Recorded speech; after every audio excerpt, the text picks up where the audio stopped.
Hi! Welcome back to Radhi's unique world. ఈరోజు నేను మీకు ఎంతో టేస్టీగా, సింపుల్‌గా తయారు చేసుకునే రెసిపీ సేమియా ఉప్మా. ఈ సేమియా ఉప్మాని ఎలా తయారు చేయాలో చూపించబోతున్నాను. ముందుగా ఈ రెసిపీకి కావాల్సిన పదార్థాలేంటో చూద్దాం. సన్నగా కట్ చేసిన క్యారెట్ ముక్కలు, ఆనియన్ ముక్కలు, టమాటో ముక్కలు, బీన్స్, పచ్చిమిర్చి, కొత్తిమీర, కరివేపాకు. పల్లీలు వచ్చేసి ఆప్షనల్ అండి. పల్లీలు, స్వీట్ కార్న్. నేను ఇక్కడ సేమియాని 1.5 కప్పు తీసుకుంటున్నాను.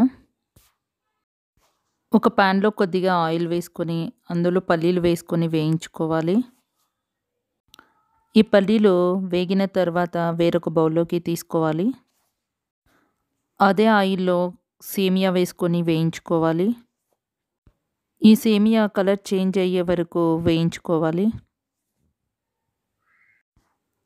మరొక ప్యాన్లో కొద్దిగా ఆయిల్ వేసుకొని అందులో ఆవాలు, శనగపప్పు, జీలకర్ర వేసి వేయించుకోవాలి.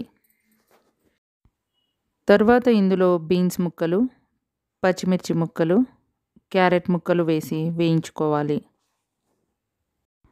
తర్వాత ఇందులో స్వీట్ కార్న్ కూడా వేసి వేయించుకోవాలి. నెక్స్ట్ కొద్దిగా సాల్ట్, అలాగే ఆనియన్స్ కూడా వేసుకొని వేయించుకోవాలి. ఇవన్నీ వేగిన తర్వాత టమాటో ముక్కలు వేసుకొని వేయించుకోవాలి. కొద్దిగా పసుపు కూడా వేసుకొని కలుపుకోవాలి. ఇవన్నీ చక్కగా వేగిన తర్వాత ఇందులో పల్లీలు వేసుకొని కలుపుకోవాలి. తర్వాత ఇందులో 2 కప్స్ వాటర్ పోస్తున్నాను. నేను ఏ బౌల్తో అయితే సేమియా కొలిచానో అదే కప్తో 2 కప్స్ వాటర్ పోస్తున్నాను. సేమియాను ఇదే బౌల్ తోటి 1.5 కప్పు తీసుకున్నాను. ఇది బాగా బాయిల్ అవుతున్నప్పుడు ఇందులో సేమియా వేసి కలపాలి, లేదా సేమియాలో ఈ వాటర్ని పోసి కలుపుకోవాలి. తర్వాత ఈ సేమియా బాయిల్ అయిపోయి ఈ వాటర్ మొత్తం ఇంకిపోయే వరకు కలుపుతూ ఉండాలి. వాటర్ మొత్తం ఎగిరిపోయింది.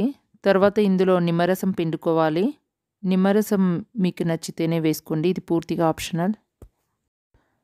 చూసారా పొడి పొడిగా ఎంత చక్కగా వచ్చేసిందో. తర్వాత దీన్ని ప్లేట్లోకి తీసుకొని సర్వ్ చేసుకొని కొత్తిమీరతో గార్నిష్ చేసుకోవాలి. ఎంతో టేస్టీగా, ఫాస్ట్గా అయ్యే రెసిపీ అండి ఇది. మీరు కూడా డెఫినెట్గా ట్రై చేయండి.